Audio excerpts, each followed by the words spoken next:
అబ్బబ్బబ్బబ్బబ్బ రామన్న, ఏం తెలంగాణలో ఏమో పో.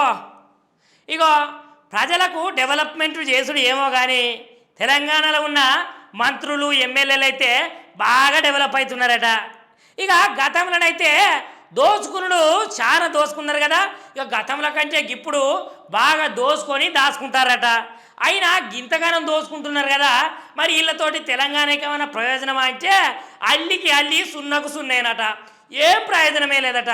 ఇక ఇట్లా ప్రజలే మునుగుతున్నారట, ప్రజలే బాధలు పడుతున్నారట. ఇక డెవలప్మెంట్ లేని తెలంగాణలో ఇక ఇంకెన్నాళ్ళకి గోసలని పాపం అయితే జనాలు అయితే బాధపడుతున్నారా. ఇక నిజానికి ఒకప్పుడు కంటే ఇప్పుడే బాగా దోసుకుంటారట మంత్రులు ఎమ్మెల్యేలు. ఇక వాళ్ళ లబ్ధి కోసమే వాళ్ళు చూసుకుంటారు కానీ ఇక భవిష్యత్తులో ఈ పార్టీ వస్తుందో రాదో అని ఇప్పుడే మొత్తం ఏడు కాడికి ఒక్కటి లేకుండా అన్ని అక్రమాలకే పాల్పడుతున్నారట ఈ మంత్రులు ఎమ్మెల్యేలు. అబ్బబ్బబ్బబ్బో, ఇక వాళ్ళ మాట నేనేం చెప్తా, వాళ్ళ పేర్లు నేనేం చెప్తా కానీ ఇక మీరే వేసి చూడాలి మరి వాళ్ళు నిజంగానే దోచుకుంటున్నారా లేదంటే జనాలే గట్లా అంటున్నారా అని.